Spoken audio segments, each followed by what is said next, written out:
Donc nous engageons une série de tables rondes à un horizon plus rapproché que celui de ce matin. Ce matin, on était sur 2050. Là, on va revenir à un horizon plus proche, 2040, sur les thématiques de la mobilité, des transports, de l'alimentation et du travail. Alors, je vais juste vous lire l'intitulé de la table ronde pour montrer la difficulté de l'équation. Quelles solutions pour articuler les besoins croissants de mobilité, engorgement des espaces et impératifs environnementaux? Donc, nous avons 1 heure pour traiter la question et apporter les bonnes réponses. En introduction, je voudrais vous donner quelques petits repères qu'on aime bien en prospective, c'est-à-dire regarder dans le temps long. En 1784, Louis-Sébastien Mercier et Rétif de la Bretonne, je vous invite d'ailleurs à lire ces 2 auteurs sur la façon dont on vivait à Paris à la veille de la Révolution française, nous disent combien de Parisiens habitant dans la rive gauche ou dans la rive droite ne traversaient jamais la Seine de toute leur vie. Pour montrer effectivement que la notion de mobilité, de déplacement et de transport est quelque chose qui s'est profondément modifié. À l'époque, on évalue à peu près à 500 km à pied essentiellement ou à cheval le nombre de déplacements, le niveau de déplacement par an et par personne. Aujourd'hui, on est à peu près à 5000 km. Vous voyez qu'on utilise aujourd'hui le terme de mobilité. Ce terme a émergé dans les années 90. Historiquement, à la période de la reconstruction, après la Deuxième Guerre mondiale, on parlait de l'offre de transport. Transport, relation entre des ports. Et donc on était dans une logique d'offre et d'infrastructure, entre ports de production, entre ports de consommation. Ce qui comptait, c'était d'alimenter, de nourrir les villes et d'accompagner le mouvement industriel. Point de tourisme, de volonté de développement, de mobilité individuelle. Et puis, dans les années 70, une nouvelle notion a émergé, qu'évidemment on intègre totalement aujourd'hui, c'est la notion de déplacement. Alors, la notion de déplacement, c'est une notion effectivement très physique, une sorte de translation. Cette translation, elle renvoie à une approche dite populationnelle des besoins. C'est le fameux déplacement pendulaire, domicile-travail, correspondant à l'organisation des modes de vie qui s'est développée à la suite effectivement des 30 Glorieuses. C'est ce qui permettait d'ailleurs dans les différents travaux de prévision et d'anticipation, de définir et de calibrer les besoins en matière d'offres de transport, par exemple, le besoin de 10 TER ou équivalent TER entre Marseille et Toulon. Donc on est dans une offre globale, assez massive, à cette période. Viennent les années 90. Et donc j'ai regardé le moment où on utilise ce terme de mobilité, c'est 90, 91, 92, à travers et sous l'influence de 3 phénomènes conjoints, à la fois le développement du temps libre, et de manière très significative, des parcours de déplacement de plus en plus complexes avec l'évolution des structures familiales et des structures d'emploi. Le fait que de plus en plus de femmes commencent à travailler modifie de manière assez considérable les déplacements individuels. Et puis le fort développement des activités touristiques, notamment des activités touristiques tournées vers les déplacements à la fois à l'échelle nationale, européenne et vers l'étranger. Cette approche de la mobilité renvoie à l'individu. Ce qui s'est passé également à la même période, et nous nous rappelions avec Véronique Lamblin qui interviendra tout à l'heure les travaux des années 90, c'était télécom, transport, substitution ou complémentarité. La question était de savoir si effectivement le développement des télécommunications n'allait pas permettre de réduire un certain nombre de déplacements plus ou moins utiles. Et puis, en 93, mais les phénomènes se sont développés un peu plus tardivement, Jacques Attali écrit un ouvrage sur le nomadisme. Alors, je ne fais pas référence de manière régulière à Jacques Attali, mais enfin, dans cet essai, comme dans Bruit, il a fait des choses qui sont assez remarquables. Et il annonce effectivement quelque chose dont le smartphone est l'outil aujourd'hui de référence, la possibilité de vivre, de travailler dans plusieurs endroits en même temps. Ce qui nous permet d'ailleurs, lorsqu'on prend un TGV, lorsqu'on a un mode de transport qui nous permet de travailler en étant connecté, de transformer considérablement la valeur du temps de transport, puisque le temps de transport dans les modèles économiques classiques était considéré comme un coût ce qui faisait qu'on avait des substitutions entre le mode aérien et le mode train autour de 3 heures, puisque on ne pouvait rien faire de matière très intéressante à part dormir et lire dans le train, et que cette frontière a totalement explosé, puisque vous pouvez tout à fait, dans le train, continuer à vivre et travailler, à emmener votre réseau avec vous, et donc à transformer cette valeur du temps passé en transport, non pas en coût, mais en valeur temps, éventuellement même avec une valeur plus importante que celle du temps passé au bureau. C'est une révolution dont on n'a pas encore totalement intégré toutes les conséquences, notamment en matière de modèle économique. Ce qui se passe avec le passage du déplacement à la mobilité et au nomadisme, c'est une première réflexion sur le fait que tous les déplacements ne sont peut-être pas utiles. Et ça va être un des points importants dans nos échanges, c'est est-ce que l'on peut continuer à être mobile, mais pas nécessairement mobile uniquement dans une logique de déplacement, tout en réduisant un certain nombre de déplacements inutiles ou en contrôlant nos déplacements.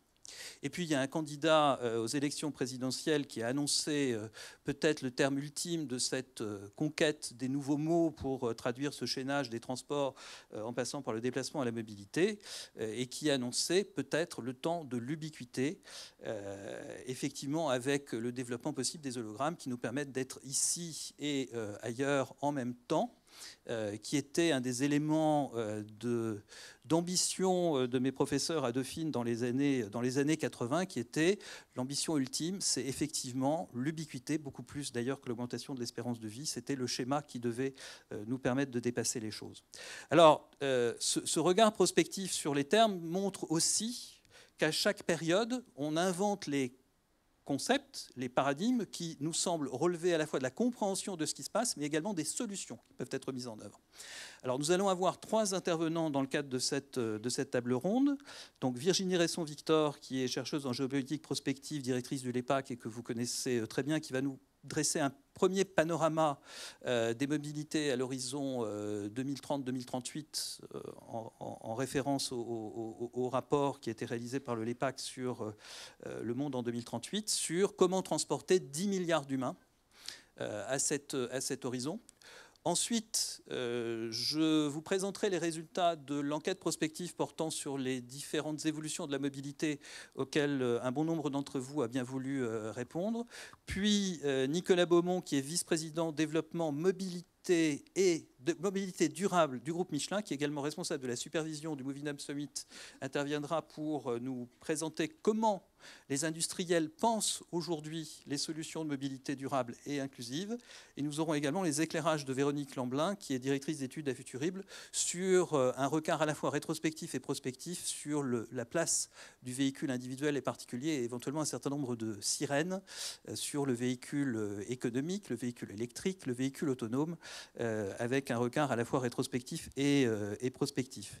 Donc je vous propose de maintenant laisser la parole à Virginie Resson sur une présentation des grandes transformations et des enjeux de la mobilité à l'horizon 2038. Bonjour à tout le monde. Merci beaucoup à Futurible de m'avoir invité. C'est un grand plaisir d'être avec vous, avec cette communauté de la prospective, si je puis dire, et sur un des thèmes passionnants que cette discipline nous amène à explorer. Donc je suis vraiment ravie d'être là aujourd'hui. Et donc je vais essayer d'apporter une réponse à la question de savoir comment est-ce qu'on pourra transporter 10 milliards d'humains à l'horizon 2038. C'est une question qu'évidemment on est nombreux à se poser à différents titres, au vu de la croissance démographique et de la croissance urbaine, au vu des nécessités de transition énergétique, bien sûr, au vu de l'épuisement de la biosphère et des dérèglements climatiques, et puis, c'était trop tentant pour ne pas le dire, au vu du mouvement qui aujourd'hui divise notre pays sur la restructuration des mobilités. Et comme je suis la fille d'une professeure de maths, et que cette équation de savoir comment transporter 10 milliards d'humains me paraissait tout à fait impossible à résoudre, j'ai fait ce qu'elle me disait toujours, tu sais, la moitié de la solution, voire toute la solution, est dans l'énoncé du problème. Donc j'ai repris l'énoncé de la question et je me suis demandé d'abord en quoi le nombre de 10 milliards avait une importance, qu'est-ce qu'il nous indiquait, et ensuite pourquoi est-ce qu'il était nécessaire, est-ce qu'il était vraiment nécessaire de transporter l'humanité entière. Alors, on va commencer par le nombre. Sur ce graphique, vous voyez les 3 scénarios de la division de la population des Nations Unies pour l'évolution de la population mondiale à l'horizon 2050, avec entre le scénario haut et le scénario bas, un gradient d'environ 2 milliards de personnes. 2 milliards de personnes, c'est-à-dire 20% de marge d'erreur, enfin de variation, ce qui est évidemment extrêmement difficile pour planifier quoi que ce soit. À 2 milliards près, ça fait quand même beaucoup. Et puis, on s'est aussitôt posé la question surtout de savoir, mais on parle de 2 milliards de quoi exactement ? Car évidemment, à chaque personne et surtout à chaque territoire, à chaque mode de vie, sa problématique de mobilité. Et là encore, si on revient à l'actualité, on voit bien à quel point on est dans une question de mode de vie et de lien de la mobilité avec le mode de vie. Donc on pourrait, par exemple, commencer à resserrer la question sur les classes moyennes, puisqu'aujourd'hui, c'est la part de la population mondiale qui augmente le plus. Et on compte aujourd'hui dans les classes moyennes à peu près 2,5 milliards de personnes. Si on s'en tient aux prévisions de l'OCDE, ça devrait être 2 fois plus à l'horizon 2030, c'est-à-dire demain. Donc on voit bien une progression absolument phénoménale des revenus et donc de la consommation et donc aussi des mobilités, de la consommation de transport, si je puis dire. Et donc, c'est évidemment d'abord les classes moyennes qui, en plus, sont des populations urbaines, pour l'essentiel, qui vont être un déterminant très fort de cette demande de mobilité à l'échelle mondiale. Et évidemment, 2,5 milliards de plus, ça donne une première mesure du défi qui est à relever. Ici, sur cette diapositive, par exemple, vous voyez on voit l'évolution du secteur des transports entre 2015 et 2050. Et à partir de là, on peut assez facilement repérer 2 choses. D'abord, le possible doublement du nombre de passagers avant le milieu du siècle. Donc c'est la ligne en bleu. Hein. Donc doublement du nombre de passagers avant le milieu du siècle. Et ça veut dire donc aussi une progression très rapide des émissions de carbone, puisque, comme vous le savez, les passagers se déplacent d'abord par la route et ensuite en avion, c'est-à-dire les 2 modes de transport les plus polluants. Et on voit aussi une augmentation encore plus marquée du fret sur ce graphique, du fret maritime, qui renvoie évidemment à l'élévation de la consommation de ces classes moyennes, avec cependant un effet moindre sur le climat, puisque la flotte marchande ne produit que 3% des émissions de gaz à effet de serre, ce qui est évidemment bien moindre que le transport de passagers. Donc, je parlais à l'instant du transport aérien. Et bien justement, on va comparer, on va ramener l'évolution des revenus à l'évolution de la consommation de kilomètres en avion. C'est ce qu'on a fait ici en reliant donc l'évolution des revenus par habitant et le nombre de voyages en avion entre 2015 et 2035 pour, en l'occurrence, 6 pays. Et ce qu'on voit quand on travaille quand on fait ce rapport, c'est que dans les économies émergentes, le nombre de transports, de kilomètres effectués en avion, réalisés en avion, augmente très rapidement, le nombre de voyages exactement, augmente très rapidement avec l'élévation des revenus, jusqu'à un certain seuil, un seuil d'environ 15 000 $, à partir duquel on voit que l'évolution des transports aériens, enfin la consommation de transports aériens se ralentit beaucoup. Et c'est ce qu'on voit ici, par exemple, dans le cas des États-Unis et de la Suisse. Autre déterminant du transport aérien, justement, et François Bourse l'évoquait à l'instant, c'est le tourisme, la progression du tourisme à l'échelle internationale, qui bien sûr accompagne cette croissance des classes moyennes, et d'autant plus qu'avec la baisse du prix des avions à partir du milieu des années 80, on a là un véritable tremplin pour le tourisme international. Ici, vous avez un graphique qui vous montre l'évolution du nombre de visiteurs par région entre 1950 et 2030. Et là encore, on voit bien la progression tout à fait spectaculaire du nombre total de touristes, puisque alors qu'en 1950, c'était une toute petite élite, finalement, qui voyageait à l'étranger. Aujourd'hui, on recense à peu près 1,2 milliard pardon, de personnes qui effectuent des voyages à l'étranger chaque année. C'est un chiffre qui pourrait même atteindre 1,8 milliard en 2030. Ce qui fait que, évidemment, dès qu'on parle de transport international et de voyage international, de tourisme international, on désigne une augmentation du transport aérien, de la fréquentation aérienne. Le nombre de passagers aériens, qui était donc de 3,6 milliards en 2015, pourrait s'élever à 7 milliards en 2025, donc un doublement entre 2015 et 2025, et même 16 milliards en 2050. Donc 4 milliards à peu près aujourd'hui, 16 milliards en 2050. C'est ce qu'on voit aussi sur ce graphique qui vous montre l'évolution du trafic aérien entre 1970 et 2035. C'est un graphique qui se lit dans le sens des aiguilles d'une montre et dont le rayon indique le nombre de passagers kilomètres.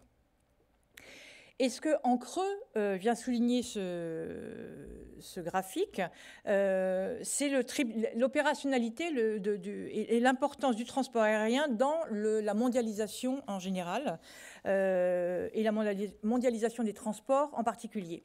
Transport des informations et des capitaux en temps réel grâce à Internet. Transport des matières premières et des marchandises sur les porte-containers et les tankers, de quoi produire et de quoi consommer partout dans le monde. Et enfin, transport des hommes grâce au système aérien qui amplifie et qui vient accélérer les mobilités dans l'espace mondial. Et donc, bien logiquement, pour continuer à répondre à cette demande de mobilité internationale, sans altérer la fluidité du réseau, eh bien, les compagnies aériennes, c'est logique, et les avionneurs vont devoir augmenter l'emport des appareils, augmenter la flotte d'appareils et aussi, bien sûr, réduire l'impact climatique des avions. Puisque, comme vous le savez, rapporté au kilomètre, l'avion est le moyen de transport qui contribue le plus au réchauffement climatique et à l'effet de serre. Ce qui nous ramène évidemment à un autre paramètre très important et j'allais dire plus important que jamais avec la parution de deux rapports, l'un du GIEC et l'autre il y a 2 jours Climate Change, j'ai des désordres, enfin bon, sur les grands fléaux liés au réchauffement climatique. Donc cette contrainte sur les transports, c'est évidemment la contrainte climatique. Ici, vous avez par exemple 3 scénarios d'évolution des émissions de CO2 dans le transport aérien de 2010 à 2050. Et ce qu'on voit, c'est que dans le meilleur des cas, l'amélioration rapide et profonde des carburants et de la flotte pourrait permettre de réduire d'1 tiers la facture carbone du transport aérien. Pour autant, ces scénarios, évidemment, n'est pas suffisant, puisque si l'amélioration du rendement énergétique de l'aviation, aujourd'hui, on estime qu'il progresse de 1,5 à 2% par an, le trafic, lui, il progresse de 5% par an. Donc, à l'échelle de l'Union européenne, par exemple, alors que les États membres se sont engagés à réduire leurs émissions de 25% d'ici à 2035, la hausse des émissions attendues sur la même période, liée au transport, est de 45%. On voit bien la tension extrêmement forte entre la contrainte et la demande de mobilité. Autrement dit, évidemment, il est urgent de trouver des alternatives de mobilité. Pour trouver ces alternatives, ici, on a comparé l'efficacité énergétique des modes de transport, ce qui permet de repérer assez rapidement que sur les moyennes et longues distances, les chemins de fer sont entre 2 et 4 fois plus efficaces que la voiture et 5 à 8 fois plus efficaces que le transport aérien. Alors évidemment, dans un contexte de tension croissante sur les ressources fossiles, mais aussi sur des ressources comme les terres rares, comme le lithium, l'enjeu de sobriété dépasse le seul problème climatique, puisque ça va même engager des rapports de force entre pays importateurs de ces matières-là, comme évidemment l'Europe, la Corée, le Japon, et les pays producteurs comme la Russie et surtout, bien sûr, la Chine. une raréfaction des ressources qui indique aussi donc en faisant reposer les mobilités internationales largement sur le transport aérien à la faveur de prix très bas, on accroît la vulnérabilité de l'économie mondiale en cas de hausse de cours du baril, même si, évidemment, en ce moment, on est à nouveau dans une configuration du prix bas du baril de pétrole, mais c'est une hypothèse, évidemment, qu'il ne s'agit absolument pas d'écarter l'élévation du prix du baril. Parallèlement, sachant que le prix du billet d'avion est un déterminant, et même le principal déterminant, en réalité, de la fréquentation aérienne, on peut s'interroger sur la pertinence de faire croire qu'un vol, par exemple, entre Paris et Londres ne coûte en réalité que 20 €. Surtout parce qu'évidemment, ça exclut tous les coûts indirects sur la biosphère, sur le climat, les coûts sociaux. Et donc, en réalité, on parle là d'un véritable dumping, finalement, puisque ça ne reflète en rien le prix du billet d'avion. On peut se demander aussi pourquoi les algorithmes, aujourd'hui, qui déterminent le prix des places, ne pourraient pas intégrer aussi la variable, pas seulement la variable offre-demande, mais aussi la variable énergétique et la variable climatique, ce qui n'est absolument pas le cas aujourd'hui. Parce que si c'était le cas, il est probable qu'aujourd'hui, le transport ferroviaire serait beaucoup plus fréquenté, il y aurait une demande beaucoup plus forte sur le transport ferroviaire. Et on le voit bien, une fois de plus, l'actualité nous montre bien à quel point la demande de réouverture des petites lignes, le désenclavement des périphéries des villes est un enjeu central dans l'évolution du transport et de la demande de transport. Alors, pour rester sur le réseau ferroviaire, ici, vous avez une carte du réseau mondial des lignes à grande vitesse, puisque là, on était sur les transports internationaux, donc on est plutôt sur l'usage des lignes à grande vitesse. Donc, carte du réseau mondial des lignes à grande vitesse, et ce qui frappe assez rapidement sur cette carte, c'est la concentration géographique de ce réseau. En Europe, d'abord, où le niveau d'utilisation du TGV par individu est le plus élevé, avec environ 1000 km par an et par Européen de transport en TGV chaque année, enfin du moins en France, en Suisse et en Allemagne. Et puis sur le territoire chinois, qui totalise à lui seul 60% du réseau TGV mondial, alors qu'il n'y avait pas un seul TGV qui circulait en Chine en 2008, il y a 10 ans. Aujourd'hui, on compte déjà 2 fois plus de personnes qui fréquentent le TGV que de personnes qui fréquentent l'avion en Chine. Et Pékin prévoit de doubler son réseau d'ici à 2025. Donc on a une croissance absolument phénoménale de l'usage du transport ferroviaire en Chine. Il faut dire qu'en plus d'être compétitif en termes énergétiques et de ne pas dépendre forcément des énergies fossiles pour circuler, le train à grande vitesse, c'est aujourd'hui le transport le plus efficace en termes de vitesse sur des distances inférieures à 2000 km. C'est ce qu'on voit sur le graphique suivant, qui compare le temps de transport entre Los Angeles et San Francisco en fonction des moyens de transport. Si la vitesse moyenne de circulation d'un TGV est au moins 2 fois inférieure à celle d'un avion en vol, en revanche, ce qu'on comprend ici avec ce graphique, c'est qu'elle est largement compensée en réalité par le temps de transit, qui est évidemment réduit dans les gares par rapport aux aéroports, qui en plus, les gares sont situées au centre-ville, là où les aéroports sont le plus souvent situés en périphérie, et une périphérie même de plus en plus éloignée. Et puis ce que ce graphique montre aussi, c'est qu'en termes de vitesse, le TGV pourrait, et le conditionnel s'impose évidemment, être relégué par de nouveaux modes de propulsion. On parle beaucoup de l'hyperloop, qui promet de déplacer des passagers à quelques 1200 km/h dans des tubes à sustentation magnétique. Technologie à la Jules Verne, donc, qui est absolument fascinante, mais dont on peut quand même douter qu'elle aide à résoudre notre fameuse équation de départ sur le transport et la mobilité de 10 milliards de personnes à l'horizon 2038. D'abord parce qu'il y a encore énormément d'hypothèques techniques sur le développement de l'hyperloop, et puis parce que le prix des investissements rapporté à l'efficacité de ce mode de transport n'est pas du tout compétitif.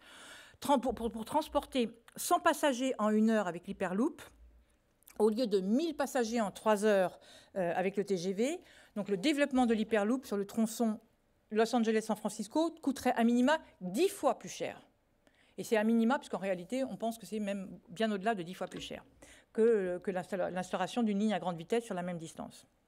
Donc c'est évidemment un investissement prohibitif. C'est prohibitif en Californie, ça l'est a fortiori beaucoup plus dans les pays émergents, sauf à s'endetter considérablement, et c'est pareil pour les lignes à grande vitesse, à s'endetter considérablement. Et là, je pense évidemment à l'endettement du Kenya ou de l'Éthiopie auprès de la Chine avec l'installation de leurs lignes ferroviaires. Et ce constat amène une nouvelle question, c'est celle de la pertinence de la vitesse, des lignes à grande vitesse, quand on sait qu'aujourd'hui, seules 2 lignes ont véritablement été pleinement amorties dans le réseau TGV mondial. Je parle de la ligne entre Paris et Lyon et de la ligne entre Tokyo et Osaka. Une question qui se pose aussi parce qu'on s'aperçoit que le prix du billet et la polarité très forte des réseaux fait que de plus en plus de familles en fait, finissent par choisir le transport en voiture, qui pour un coût nettement inférieur permet de conduire les passagers de porte à porte. Donc, autrement dit, que ce soit le TGV ou l'Hyperloop, si le temps de déplacement est réduit et si on peut se féliciter que ça permet d'utiliser des énergies propres, renouvelables, on s'aperçoit que ça n'augmente ni la fluidité du trafic, ni la sécurité, ni l'accessibilité, que ça n'améliore pas la connectivité, au contraire, puisque ça contribue à enclaver davantage les territoires qui ne sont pas desservis par les lignes à grande vitesse, et en plus, donc, ça exige un investissement beaucoup plus important. Alors, je vois que François Bourse est venu s'installer à ma droite, ce qui indique que je suis déjà trop longue. Donc, je vais essayer de raccourcir ma conclusion avec quand même si j'ai la permission, 2 derniers exemples qui évoquent encore cette question de mobilité, mais cette fois à des échelles plus locales, parce que c'est ça aussi la question qui est posée. Je pense par exemple aux mobilités pendulaires qui font également progresser évidemment à l'échelle mondiale la demande de mobilité, surtout avec l'urbanisation et à mesure que les villes s'étendent de plus en plus, avec une augmentation du temps consacré par les travailleurs au transport pour se rendre sur leur lieu de travail. On s'est aperçu, différentes études, en particulier en Grande-Bretagne, ont montré que ça devenait un enjeu de santé de plus en plus coûteux, avec une augmentation du nombre de dépressions, une augmentation de l'obésité, du surpoids lié au manque de mobilité physique. Ce qui a amené les chercheurs qui sont consacrés à cette étude à conclure que, en fait, la solution, ce n'était pas forcément augmenter l'offre de transport, puisqu'elle existait, mais plus simplement à privilégier la flexibilité du travail, puisque dans leur calcul, offrir des horaires de travail décalés permettrait de gagner 5 jours de productivité par an. Et donc, déjà, là, on est dans un décalage du problème de la mobilité, qui n'est pas un problème de transport, mais qui est bien un problème d'organisation du travail. Deuxième exemple, on parle beaucoup évidemment aujourd'hui de l'usage des mobilités douces qu'on aménage dans les centres-villes pour réduire à la fois l'encombrement des villes, la consommation d'énergie, les émissions de ppm, etc., etc. Le problème, c'est que le vélo et la trottinette, c'est formidable, mais ça ne convient pas réellement aux gens qui habitent en banlieue, puisque faites l'expérience et on comprend très vite. Et donc, le problème, c'est plutôt la distance entre le lieu de travail, une fois de plus, et le lieu d'habitat. Et on s'aperçoit, quand on va un peu plus loin, qu'en réalité, c'est le prix des loyers au centre-ville qui chasse, évidemment, parce qu'il y a les bureaux et la taille des logements, qui chasse de plus en plus les travailleurs, et en particulier ceux qui ont des familles, en périphérie des grandes villes. Et donc là, peut-être que le problème, c'est pas tant finalement l'offre de mobilité que l'accès au logement en centre-ville et l'aménagement du territoire, le mélange entre l'habitat et les lieux de travail. Et puis, dernière chose, sur la technologie, sur l'usage de la technologie, je parlais tout à l'heure de cet effort porté, par exemple, sur l'Hyperloop, sur le TGV, même chose d'ailleurs dans les villes, où on se tourne de plus en plus vers la notion de smart, de transport intelligent, la notion de connexion. Et en réalité, quand on regarde la carte démographique des villes, on s'aperçoit qu'on a une population vieillissante qui n'est pas, elle, en recherche d'efficacité, de gain de temps, mais qui est beaucoup plus en gain de sécurité, d'accessibilité physique. Donc là encore, on se rend bien compte que le problème n'est pas l'offre de transport, mais l'aménagement de l'offre de transport déjà existante pour répondre aux besoins très spécifiques d'une population qui est en train d'évoluer dans les centres-villes. Voilà, alors donc si je résume, en fait, la question n'était pas bonne, et donc je la reformule. En fait, la vraie question, c'est de pouvoir déterminer dans quelle situation il convient d'augmenter, je l'ai écrite là, dans quelle situation il convient d'augmenter l'offre de transport et dans quelle autre situation, sans doute aussi fréquente, il est pertinent de faire évoluer les besoins pour faire évoluer la demande. Voilà, je vous remercie.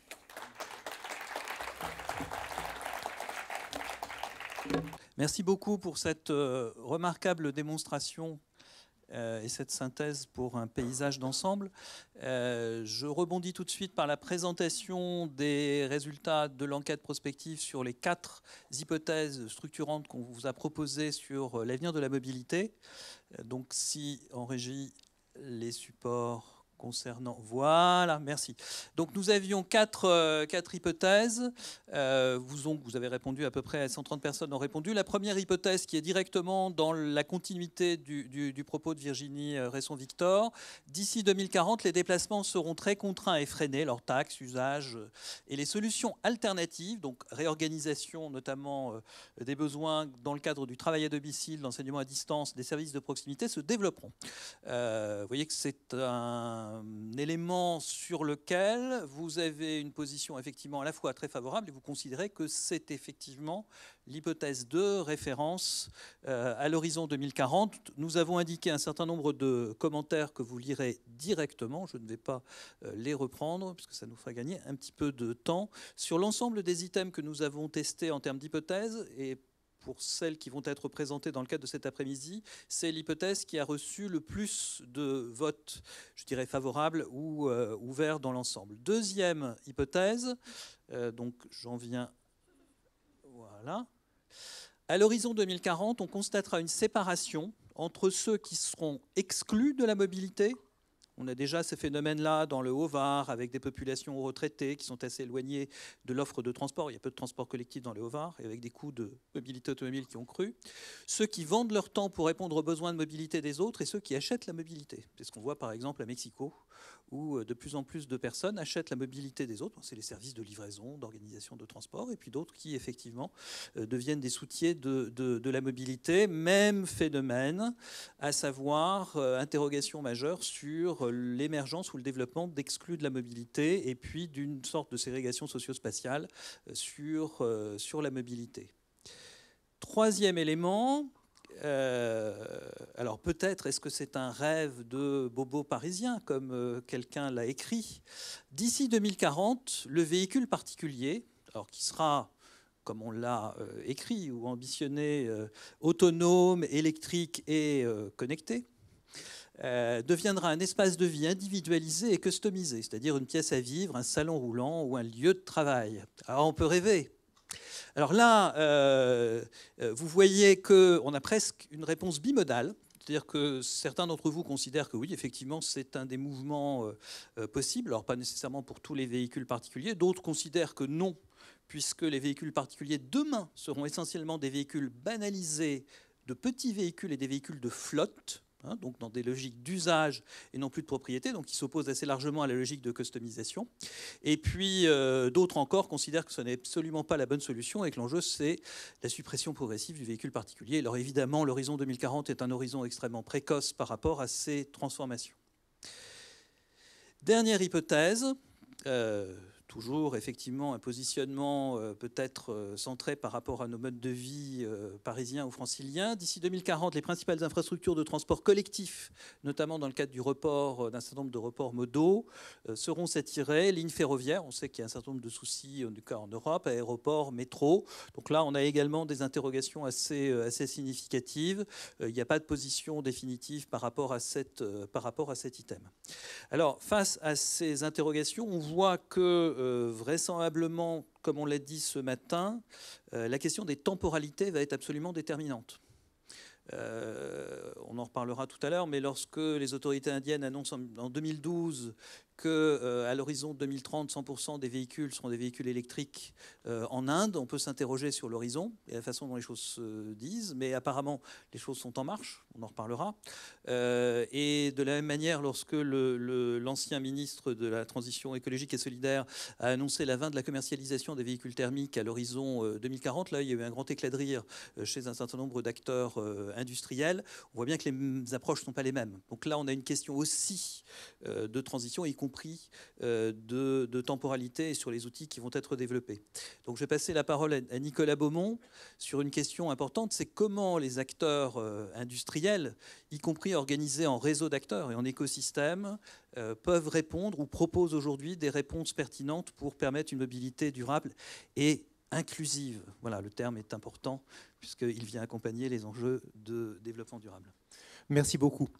Bon après-midi à tous. Donc, ce que je vais essayer un petit peu en une dizaine de minutes, c'est de vous montrer un petit peu comment une entreprise, un industriel, en prenant l'exemple de Michelin, s'intéresse à ces notions de mobilité durable. Alors, tout d'abord, évidemment, comme tout groupe, nous faisons de la prospective, mais là, je laisserai mon collègue Eric Grab vous en parler. Ce n'est pas mon propos aujourd'hui. C'est à partir d'un scénario donné, comment est-ce que l'entreprise s'organise? Donc, une entreprise, quelque part, ça crée des produits, des services, et ça a des business models pour créer de la valeur. Chez Michelin, nous considérons que la mobilité est facteur de progrès humain parce qu'elle donne l'accès à l'éducation, l'accès à la santé, l'accès aux autres. Nous travaillons dans ce domaine-là et nous sommes une entreprise de mobilité. Aujourd'hui, le constat est que cette mobilité n'est pas durable et c'est inacceptable. Donc quand je dis pas durable, je me réfère à la définition qu'en donne Sustainable Mobility for All, qui est une émanation de la Banque mondiale, pour laquelle une mobilité durable, c'est une mobilité qui doit être sûre. Donc quand vous avez plus de 1,3 million de morts par an sur les routes dans le monde, elle est loin d'être sûre. Et si on suppose que la mobilité va doubler ou tripler dans les années à venir, il serait inacceptable de passer de 1,3 million à 3,9 millions. Donc déjà, elle n'est pas sûre. Elle doit être bonne pour l'environnement. Donc, est-elle bonne pour l'environnement? On en a parlé tout à l'heure. La réponse est non. La mobilité actuellement n'est pas bonne pour l'environnement, que ce soit CO2 ou que ce soit pollution. Troisièmement, elle doit être efficace. Et aujourd'hui, on voit bien qu'en fonction des modes de transport, on est très loin de mobility as a service. Les temps d'attente sont absolument énormes. Et d'ailleurs, comme Madame l'a dit tout à l'heure, ça fait que les gens ont tendance à rester dans leur voiture parce que les autres modes leur prennent trop de temps. Et est-ce qu'elle est accessible? On en a parlé aussi tout à l'heure. La réponse est non. Donc tout l'enjeu de Michelin et l'enjeu aussi des constructeurs automobiles, de tous les acteurs de la mobilité, c'est de se dire la mobilité n'est pas durable, c'est inacceptable. Et de toute façon, si on ne la rend pas durable, demain, de manière à la limite presque cynique, notre domaine n'existera plus. Puisque le résultat sera de prôner la non-mobilité. Donc pour arriver à garder cette mobilité, il faut qu'elle soit durable. À partir de ce moment-là, comment est-ce qu'on le fait? On le fait au travers de produits. Donc pour vous donner des exemples, Michelin développe des pneus qui, évidemment, en termes de sécurité routière, sécurité des avions, par exemple, on était le seul fournisseur de la navette spatiale américaine. Donc vous imaginez un petit peu les conditions de sécurité. Donc le produit sûr, je dirais, c'est vraiment la base de l'ADN du groupe Michelin. Donc ça, déjà, c'est clair. Ensuite, bon pour l'environnement, il se trouve qu'en 1991, Michelin a inventé le pneu qu'on appelait le pneu vert, qui était le pneu basse résistance au roulement. C'est-à-dire qu'on a découvert que l'interaction de la silice avec la gomme, avec le caoutchouc, permettait de réduire la force de résistance au roulement à une force d'inertie, une force de frottement, qui en gros est responsable de l'ordre de 30% de la consommation d'essence des véhicules thermiques standards. Donc on a abaissé la résistance au roulement de plus de 20% depuis les années 90 et on s'est engagé à le diminuer encore de 20% entre 2010 et 2030. De la même manière, bonne pour l'environnement, ça veut dire obligatoirement des composants qui sont non toxiques, donc plus de composés aromatiques dans les pneus. Ça veut dire aussi des composants biosourcés ou biosourçables. Et par exemple, les gens disent, mais vous avez de la chance, vous faites de la culture de l'EVA et ça c'est biosourcé. Attention, ce n'est pas parce que c'est biosourcé que c'est durable, parce que durable prend en compte l'environnement, le social, le sociétal. L'écosystème de l'EVA fait vivre 6 millions de personnes. Dans quelles conditions? quelles conditions de rémunération, quelles conditions de formation. Au niveau des sols, la culture de l'EVA, on peut dire que c'est des forêts qui vont capter du CO2, mais il y a des risques de déforestation, il y a des risques d'appauvrissement du sol, donc il faut pousser la permaculture, rajouter des cacaoyers, rajouter des bananiers pour arriver à avoir plus de production et en même temps des sols plus riches. Donc toutes ces notions sur le produit doivent être appliquées. Et les constructeurs automobiles font de même. Les constructeurs automobiles travaillent pour injecter des produits recyclés, des produits biosourcés. On a tous un peu la même logique. Toujours sur la partie environnementale, il y a la partie économie circulaire, la partie lutter contre l'obsolescence, faire des pneus qui durent le plus longtemps possible. Pourquoi? Pour utiliser le moins possible de ressources provenant de la Terre. Et ça, c'est absolument clé. Et puis, donc vous voyez que tous ces composantes, là je prends l'exemple du pneu, mais ça peut s'appliquer à peu près partout. Donc vous avez le produit, et puis ensuite, vous avez le service. Par exemple, dans le cas de Michelin, mais ça peut être vrai de la part d'un constructeur automobile, nous ne vendons plus aujourd'hui de pneus à certaines flottes poids lourds. Nous offrons un service. Et ce service, c'est quoi? C'est former les conducteurs à une conduite économe en carburant. C'est gérer les réglages des véhicules qui ont une grosse influence sur la consommation. C'est aussi régler les véhicules de telle manière à ce que les pneus s'usent de manière régulière pour qu'ils aillent jusqu'au bout de leur vie. Donc vous voyez, on passe déjà un petit peu d'une offre de produit à une offre de service. Mais il faut aller plus loin dans le business model. Les enjeux qu'ont toutes les entreprises, c'est si vous prenez le développement durable ou la mobilité durable, une fois que votre produit est fait, la cerise sur le gâteau, c'est une contrainte. Si vous voulez passer de la cerise sur le gâteau à au moins le raisin sec dans la pâte à cake, voire ensuite à la levure dans la pâte, la solution n'est pas que technique. La solution n'est pas que de mettre des produits biosourcés, etc. C'est-à-dire comment est-ce que l'entreprise crée de la valeur? Qu'est-ce qui fait que les gens vont acheter ce service ou acheter ce produit? Et c'est là où le passage d'une économie de produits à une économie de la fonctionnalité permet de régler dans certains cas ce type de problématique. Alors je vais vous donner un exemple qui est le pneu d'avion. Il y a 20 ans, Michelin vendait les pneus d'avion aux compagnies aériennes à la pièce. À partir de ce moment-là, si vous réfléchissez, l'intérêt du manufacturier, c'est un moment de remplacer le pneu d'avion pour être payé à nouveau pour le prochain pneu d'avion. Il y a à peu près 15 ans, nous sommes passés d'une vente à la pièce à un paiement à l'atterrissage. Donc globalement, nous sommes payés à chaque fois qu'un avion atterrit, un prix fixe multiplié par le nombre de pneus. Vous voyez que le fait de faire ça, immédiatement, vous changez complètement le business model. L'intérêt de la business unit avion, c'est quoi? C'est que les pneus d'avion durent le plus longtemps possible. Puisque plus longtemps ils durent, plus longtemps, avec le même produit, vous continuez à encaisser de l'argent. Donc j'insiste, pour toute entreprise, il y a 3 éléments: le produit, le service et les business models qui vont bien. Par exemple, est-ce qu'aujourd'hui les gens sont payés à payer plus cher des pneus parce que tous les composants sont biosourcés? La réponse est non. Les gens sont prêts à payer plus cher un yaourt bio, ils ne sont pas prêts à payer plus cher un pneu bio. Et pour une raison, et ça c'est tout est personnel, c'est parce que le pneu bio est bon pour votre santé, et là on retrouve le côté centré sur soi de l'être humain, alors qu'à la limite, le pneu, c'est moins centré sur soi, donc on y fait moins attention, on est plus sensible au prix. Donc vous voyez qu'en plus, suivant les secteurs, le business model et comment vous allez pouvoir créer de la valeur va être différent. Alors, voilà pour produits, services, business model. Alors maintenant, ce qu'on disait tout à l'heure, c'est qu'on ne peut pas travailler seul. Ce n'est pas Michelin qui va globalement arriver à décarboner complètement le domaine du transport. Mais Michelin peut s'engager. Donc à COP21, on a pris un engagement, et d'autres entreprises l'ont pris, de tout faire pour décarboner le domaine du transport. Donc qu'est-ce qu'on a fait? On a créé avec des ONG et d'autres entreprises une plateforme qui s'appelle PPMC, Paris Process on Mobility and Climate, où on a tous dit, pour décarboner le transport, il faut une méthodologie. Et on a créé une feuille de route, qui est une méthodologie générale de qu'est-ce qu'il faut regarder pour un pays, pour une ville, pour décarboner le transport. Et on est en train de travailler à sa déclinaison. Ça, c'est très important.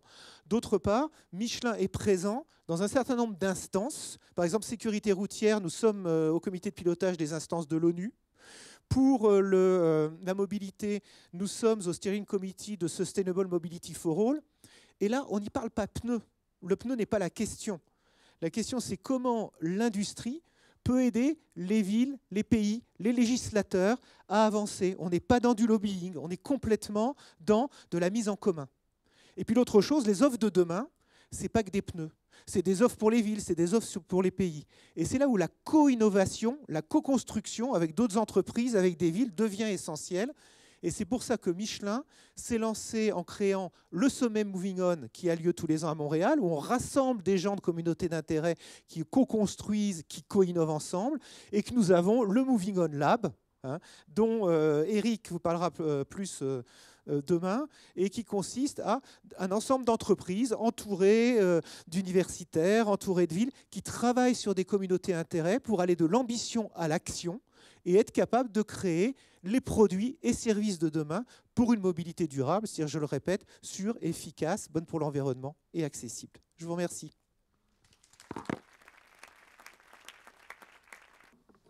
Merci beaucoup, Nicolas. Véronique, quelques idées reçues sur le véhicule de demain à partir des lectures d'hier. Alors, tout sera... Peut-être rappeler que Véronique a été architecte de véhicules chez Renault pendant assez longtemps et qu'elle s'est occupée du développement d'un certain nombre de véhicules particulièrement légers et économes. Pas celui-là parce que je n'étais pas encore rentrée chez Renault, je suis rentrée l'année suivante. J'ai fait un focus un petit peu sur les voitures, enfin voilà, voitures basse consommation, voitures électriques, voitures autonomes, parce que c'est quand même dans les fantasmes, enfin dans les fantasmes et dans les concrétisations qui annoncent une voiture en tout cas plus propre entre guillemets. Alors, voiture basse consommation, il se trouve qu'il y a eu des chocs pétroliers dans les années 70, 73, 79, et donc dans les années 80, tous les constructeurs, donc là j'ai pris le prototype de Renault, mais il y en a eu chez Peugeot et chez Citroën, ont fait des voitures basse consommation. Et donc ce qui est intéressant, c'est de voir que cette Vesta 2 en 87, elle a vraiment roulé un Paris-Bordeaux à 100 km/h en consommant moins de 2 litres au 100. Quand on met ça en relation avec la norme, alors la norme de 2015, la norme de CO2 que doivent respecter les constructeurs sur la moyenne de leur vente, en 2015, elle était de 130 grammes de CO2 au kilomètre sur la moyenne de leur vente. Et en 2021, elle va passer à 95 grammes, ce qui donne un peu plus de 3 litres au 100. On voit qu'on a été capable de faire, donc dans les années 80, un véhicule qui était en dessous de ces normes. Alors c'est sûr, ce véhicule, il pesait moins de 500 kilos. Alors que les véhicules actuels, ils pèsent plus d'1 tonne. Ceci étant, si nos véhicules sont aujourd'hui si lourds, c'est notamment pour l'acoustique, le confort, mais c'est en grande partie aussi pour la sécurité, pour pouvoir résister à des chocs au-delà de 80 km/h, etc. Il se trouve qu'on réduit plutôt les vitesses, y compris on est passé de 90 à 80 sur les nationales. Et on peut s'interroger effectivement si ça vaut la peine d'embarquer 500 kilos en plus pour consommer plus et pour avoir un véhicule très confortable, mais qui consomme quand même beaucoup au final. Voilà. Donc le véhicule basse consommation, on a su faire, je pense qu'on saurait faire encore aujourd'hui, il n'y a pas de problème, d'autant qu'on n'avait pas encore les pneus Michelin, qui réduisaient de 20% en plus la consommation. Donc je pense qu'on peut faire beaucoup de choses aujourd'hui, d'autant plus que sur la sécurité, qui a coûté si cher en poids, on a aujourd'hui des systèmes de sécurité dites actifs, donc qui permettent d'éviter l'accident, qui pèseraient beaucoup moins lourd que tous ces systèmes passifs qui font de la voiture un tank qui résiste au choc, en gros. Donc deuxième élément, les véhicules électriques. Alors c'est moi qui les passe. Voilà, deuxième élément, les véhicules électriques. Alors je ne parle pas tout de suite de ça. Les véhicules électriques, c'est pareil, ça existe depuis longtemps, parce que je crois que ça date des années 20, le record de la Jamais Contente, qui a été la première voiture à passer les 100 km/h. C'était une voiture électrique. Alors, ce n'est pas la voiture électrique qui a gagné, parce que c'est quand même beaucoup plus facile de transporter du carburant que de transporter de l'électricité à l'époque. Les réseaux électriques n'étaient pas terminés. Et puis, c'était surtout beaucoup plus facile de recharger une voiture en carburant, ça se fait en quelques secondes, que de recharger des batteries. Donc, c'est les carburants fossiles qui ont gagné. Ceci étant, là aussi, la voiture électrique, On sait la concevoir. Les cartes de golf ont toujours été électriques. Les transpalettes ont toujours été électriques. Enfin bon, ça ne pose pas de problème technique qu'on ne sache résoudre. Alors la voiture électrique aujourd'hui, quand on parle des vraies voitures électriques, c'est des voitures qui sont extrêmement chères, qui valent presque le double de l'équivalent classique. Hein. Une Renault Zoé doit valoir au premier prix 22 000 €, alors qu'on peut trouver des voitures à 12 000 à 15 000 €.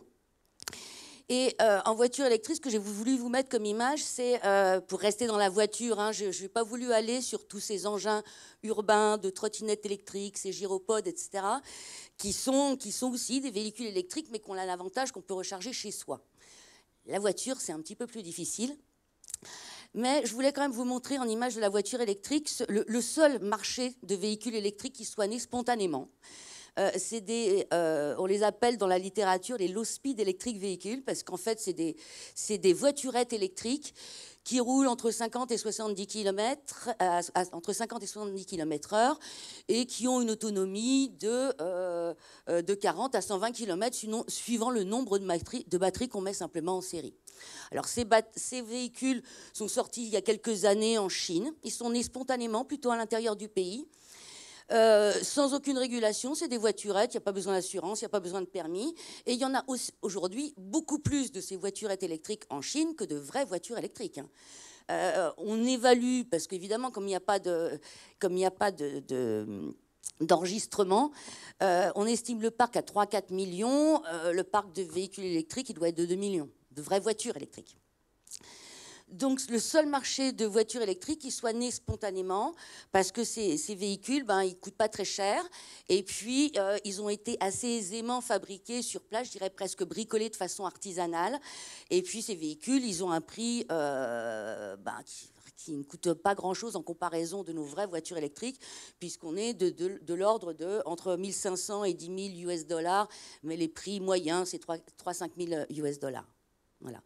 Donc, des véhicules pas chers, alors qui ne roulent pas vite, certes, mais je vous rappelle que dans nos villes, puisque c'est surtout pour l'enjeu urbain qui a poussé le véhicule électrique, hein, les véhicules électriques étant limités par l'autonomie, c'est plutôt en ville qu'on voudrait voir les voitures électriques. En ville, il se trouve que chez nous, non seulement les villes sont à 50 km/h, mais qu'elles ont de plus en plus des zones 30. Donc, avons-nous besoin d'un véhicule qui va à 150 km/h pour se déplacer en ville? Voilà. Sachant qu'on va avoir des caméras partout qui vont nous prendre dès qu'on fait un excès de vitesse. Donc, je m'interroge sur la nécessité d'avoir forcément des vraies voitures. Et est-ce que des choses un peu plus simples ne seraient pas possibles? Donc, voilà pour la voiture électrique. Et puis, le troisième véhicule qui promet de résoudre beaucoup de problèmes de la mobilité, ce serait la voiture autonome, hein, dont on parle beaucoup, que Google a sorti le premier prototype en 2012. Donc la voiture autonome, elle ne va pas être complètement autonome tout de suite. Tous les constructeurs, alors voici la norme avec les différents niveaux d'autonomie des véhicules. Aujourd'hui, sort en série des véhicules avec le niveau 2 d'automatisation. Je pense que le niveau 3 devrait sortir dans les années qui viennent. Le niveau 4, très haut niveau d'automatisation. Alors, ce qui est intéressant, c'est la différence entre le niveau 4 et le niveau 5. Le niveau 4, on est pratiquement autonome tout le temps, sauf dans certaines circonstances. Et le niveau 5, on est autonome vraiment tout le temps. On peut même retirer le volant et les pédales. Alors, la grande difficulté, en fait, je pense qu'à l'horizon qui nous intéresse, à l'horizon 2030-2040, on pourra arriver au niveau 4. Mais le passage du niveau 4 au niveau 5, ça va être une autre difficulté.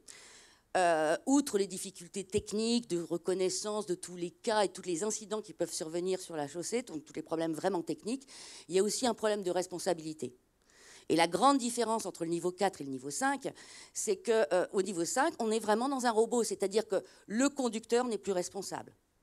Il faut savoir que la Convention de Vienne, qui régit les circulations automobiles pour le monde, a autorisé les expérimentations, mais à condition de véhicules autonomes, à condition de pouvoir le désactiver et qu'un conducteur puisse reprendre le volant. Donc il faudra encore faire avancer ça pour avoir de vrais robots partout dans nos villes. Ensuite, pour terminer là-dessus, la promesse du véhicule autonome, il est certain qu'il améliorera la sécurité puisque 80% des accidents automobiles sont liés à des erreurs humaines. Maintenant, pour qu'il améliore la pollution, les émissions de CO2, faudrait qu'il soit ou électrique ou à hydrogène, et surtout que l'électricité ou l'hydrogène soient produits sans utiliser des carburants fossiles. Donc, et troisième point, pour que le véhicule autonome puisse résoudre le deuxième gros problème des villes après la pollution, c'est qui est la congestion, il faudra évidemment que ces voitures soient partagées, voire que les trajets soient partagés sur ces véhicules. Voilà. J'arrête là.